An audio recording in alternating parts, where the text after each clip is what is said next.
Another development, the Food and Beverages Association of Ghana, FABAG, is calling for a nationwide ban on the entry of selected products through all of Ghana's land borders following government's directive blocking transit goods at the Aflao border.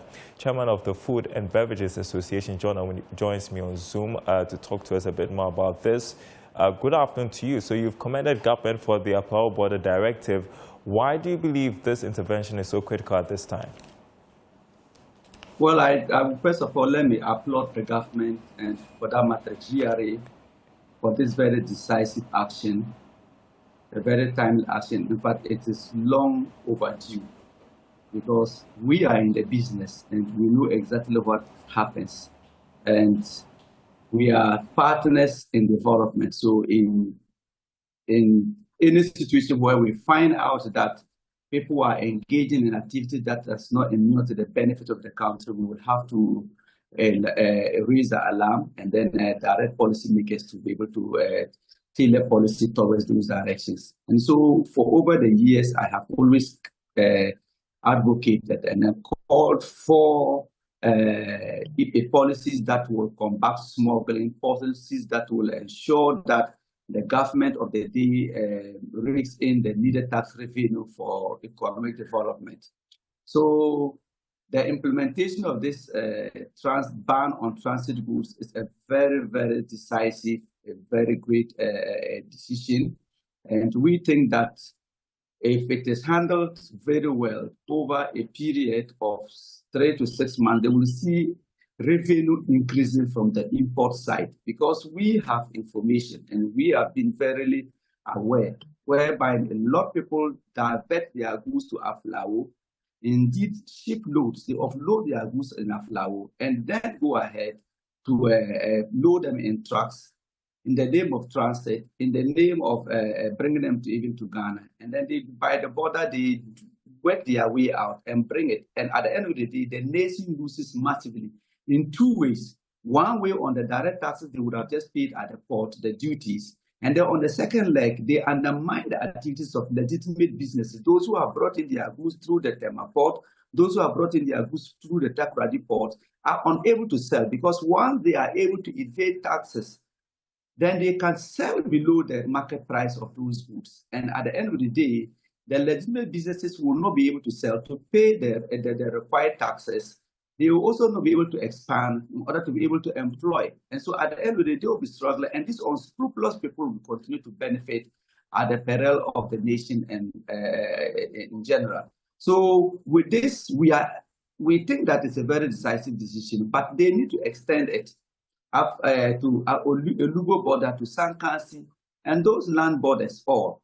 Because I have said it variously that in any time, depending on the government of the day, one border gets busy or the other.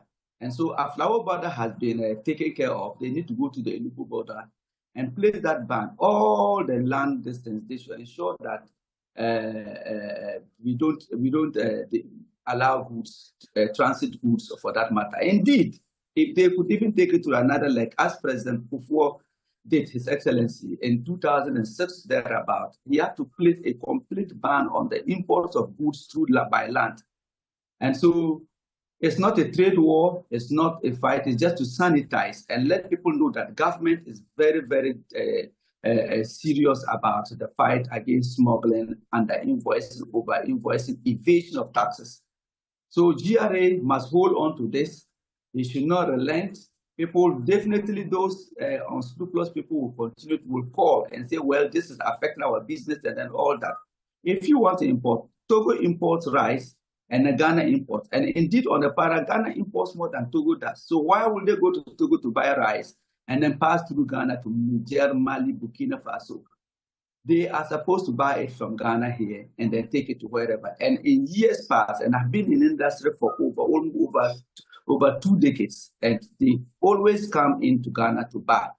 And every time you find out that the market for these goods from Niger and others go down, then you find out that smuggling increases. You find out that those activities increase from the Togo side.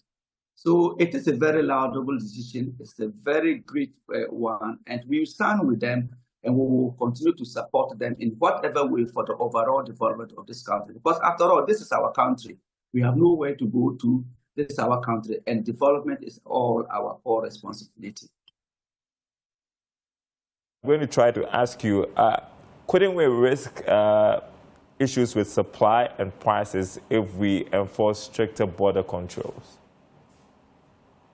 No, there's not going to be any supply and then also any other repercussions. The thing is that all the rice and whatever, rice, sugar, tin, tomato, spaghetti, cooking oil, all of them come through the port, Tema or Takura, largely through the Tema port.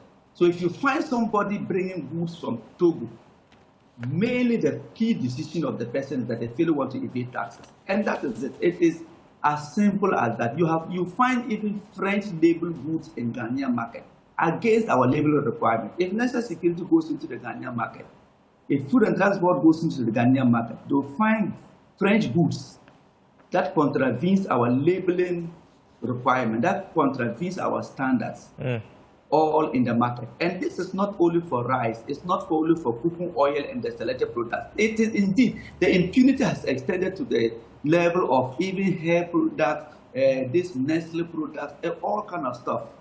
So everything, and when you speak to industry players, they are all complaining, whether it is textiles, it is juices, or whatever not. They are bringing them in and undermining seriously our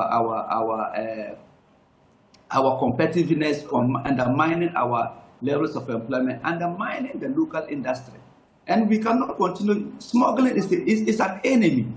And we cannot sit there and then know what is happening and then allow government to not to take the rightful decisions. Yeah, we've got news that there's a new commissioner of customs appointed by the president. As you talk about this, what do you expect the customs board authorities and other state agencies to do to ensure that this policy achieves its intended result? Well, we congratulate him on his appointment, and we think that he has a lot of work to do, particularly the borders. That is where a lot of tax evasion takes place. He needs to have a strong eye on the borders. A Lugo border, Sankansi, Aflao border, all those main borders, he needs to have an eye there, because clearly I've issued statements over and over and estimations of how much this country loses through those activities of smuggling and those who evade taxes and all that. And so, because they keep on claiming that Togo is a free port, so they land their goods in there and they bring them in. And if you manage to evade about 40% or more taxes, you are on top of the market, and you can sell your goods at any price. Quickly, you turn over and then you move. So the Commissioner of Customs, he has a big job to do. He needs to pay attention strongly to the borders and ensure that the market is fair for everyone. All right, John Awuni, Chairman of the Food and Beverages Association, thank you so much for speaking to us here on the Marketplace.